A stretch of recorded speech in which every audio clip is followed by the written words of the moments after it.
안녕하십니까. 이어서 경남 뉴스입니다. 남부 내륙 고속철도 조기 착공 지연을 두고 홍준표 지사가 또 지역 국회의원을 탓하고 나섰습니다. 김재경 국회의원은 홍 지사가 사실을 왜곡하고 있다며 강하게 반발하고 있습니다. 박혜진 기자입니다. 홍준표 경남도지사는 진주와 서울을 연결하는 남부 내륙 고속철도가 조기 착공되지 않고 있는 것은 지역 국회의원 탓이라고 주장했습니다.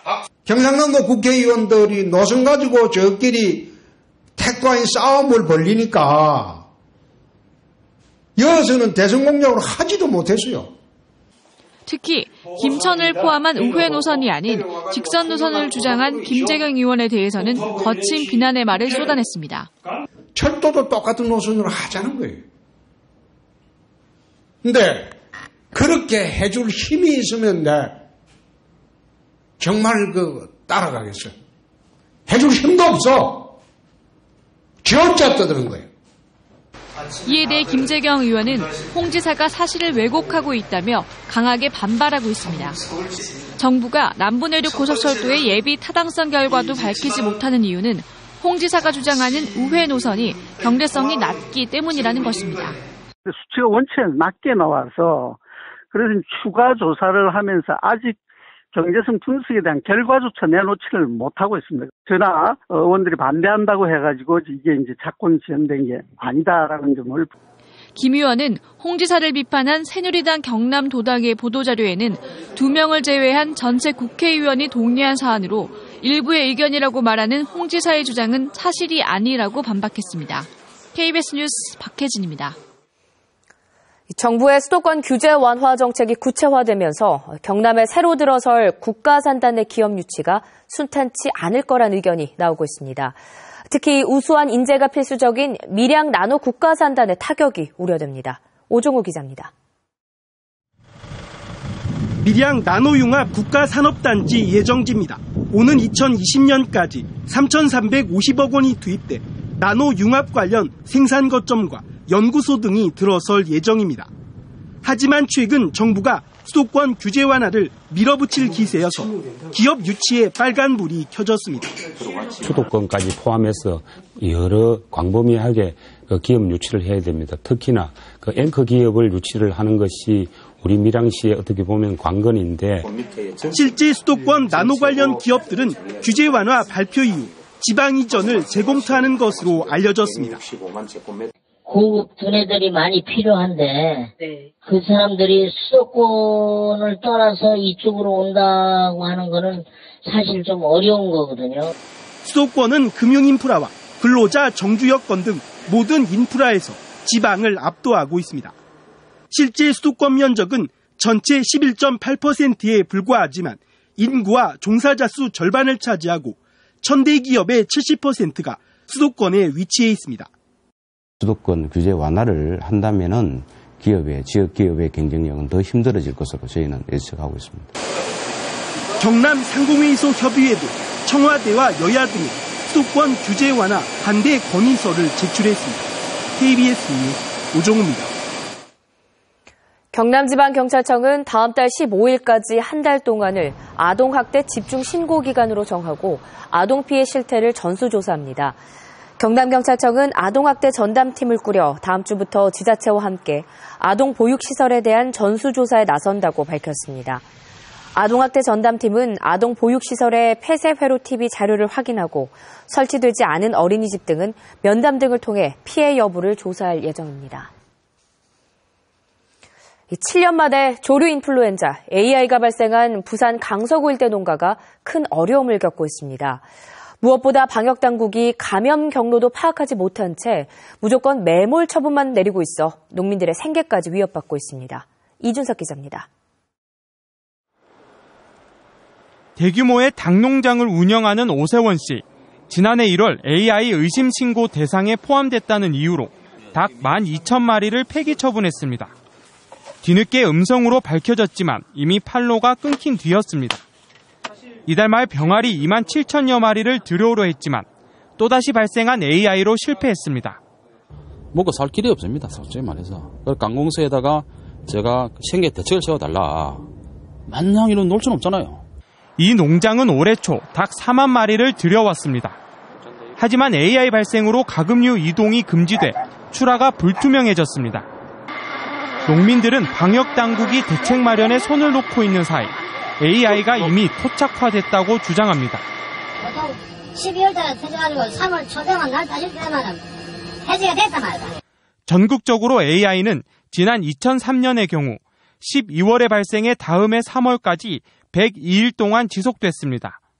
하지만 지난해에는 1월에 발생해 1년 내내 이어졌고 피해액도 1,400억 원에 달했습니다. 한계적인 부분이 늘 도사리고 있다는 거예요. 우리 주변에.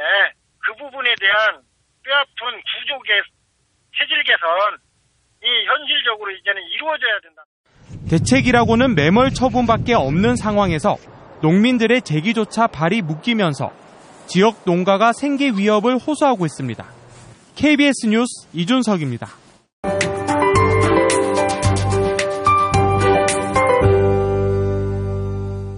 오늘은 겨울의 마지막 절기 대안입니다. 대안은 큰 추위라는 뜻이지만 춥지 않은 소환 없고 포근하지 않은 대안 없다라는 속담처럼 보통 대안이면 추위가 한풀 꺾입니다. 올해도 크게 춥지 않겠는데요. 오늘 창원의 한낮 기온 8도까지 오르는 등 비교적 온화한 날씨가 이어집니다. 아침까지는 추웠지만 오늘 낮부터 상대적으로 따뜻한 남서풍이 불어오며 당분간 큰 추위는 없겠습니다. 현재 경남 지역은 쾌청한 모습이고요. 먼지 농도도 보통 수준입니다. 이렇게 오전까지는 대체로 맑은 날씨가 이어지겠고 오후부터는 구름이 많아지겠습니다. 오늘 한낮 기온은 평년과 비슷하거나 조금 높을 것으로 예상됩니다. 현재 창원과 양산, 김해에서는 건조주의보가 발효 중입니다. 대기가 다시 건조해지고 있는데요. 오늘 불이 나지 않도록 각별히 주의하셔야겠습니다. 서부 지역도 오후부터 구름이 많아지겠습니다. 오늘 아침까지는 기온이 떨어지며 추웠는데요. 한낮 기온은 7도에서 8도까지 오르면서 평년보다 따뜻하겠습니다. 바다의 물결은 전해상에서 0.5에서 최고 2m까지 일겠습니다. 당분간 추위 걱정은 안 하셔도 되겠습니다. 내일과 모레 비 예보가 있는데요. 내일 오후에 남해안부터 비가 시작돼 목요일 오후까지 비나 눈이 이어질 전망입니다. 기상정보였습니다. 다음은 저희 KBS 창원방송총국에 이웃돕기 성금을 보내주신 분들입니다. 창원시 성산구 트리비앙 아파트 관리소 25만 1,890원, 의령군 의령어린이집 원아들이 24만 8,190원, 창원 반송여자중학교 으뜸학급 2학년 3반 20만 원, 거제시 둔덕면 칠성수산 이천섭 씨가 20만 원을 보내주셨습니다. 통영시 무전동 만성수산 박영만 씨, 창녕군 유어면 이장협의회 양기준 회장과 회원, 고성군 미맥 영농조합 대표 이일도 씨와 회원, 창녕군 창녕읍 술정경로당에서 각각 20만 원을 기탁하셨습니다. 고성군 마면 삼랑리 이일도 씨, 통영시 동허동 금성 냉장주식회사 김성일 씨, 사천시 서동 선경수산 이중호 씨, 통영시 산양읍 성진수산 김성민 씨가 각각 20만 원을 보내주셨습니다.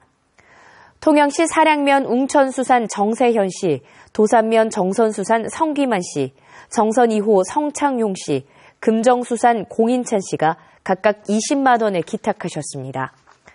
통영시 항남동 신성수산 김영철 씨, 거제시 둔덕면 승진수산 최필종 씨, 합천군 대양면 무곡경로당 주정식 회장과 회원들, 통영시 용남면 주식회사 대영수산 박옥주 씨가 각각 20만 원을 보내주셨습니다.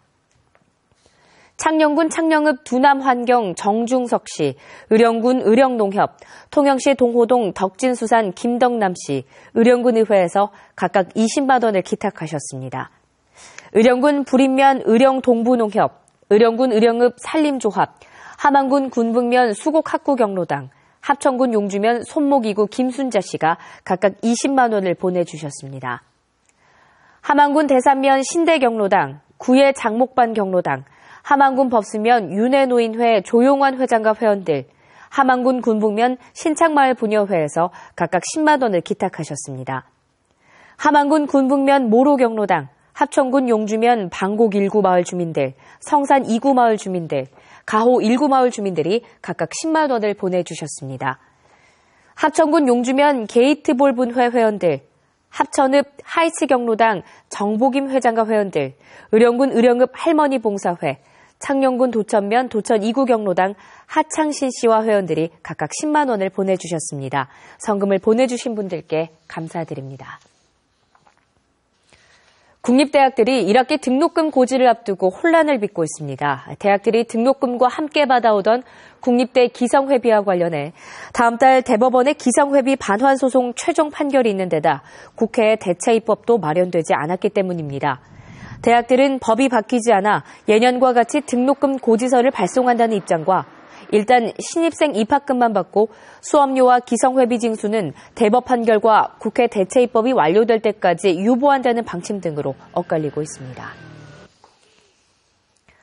시공사인 울트라건설의 기업회생 절차 신청으로 중단됐던 경남 도립 마산의료원 신축 공사가 3개월여 만에 재개됐습니다. 경남개발공사는 울트라건설 대신 대우조선해양건설과 보성종합건설 두 곳이 컨소시엄을 구성해 지난 16일부터 마산의료원 신축공사를 다시 시작했다고 밝혔습니다. 경남개발공사는 435억 원을 들여 창원시 마산하포구 옛 의료원 본관 부근에 마산의료원 새 건물을 짓고 옛 건물은 주차 공간으로 쓸 예정입니다. 사천시는 최근 사천시 주요 시정을 비방하고 허위 사실을 유포하는 문자가 배포돼 수사를 의뢰했습니다.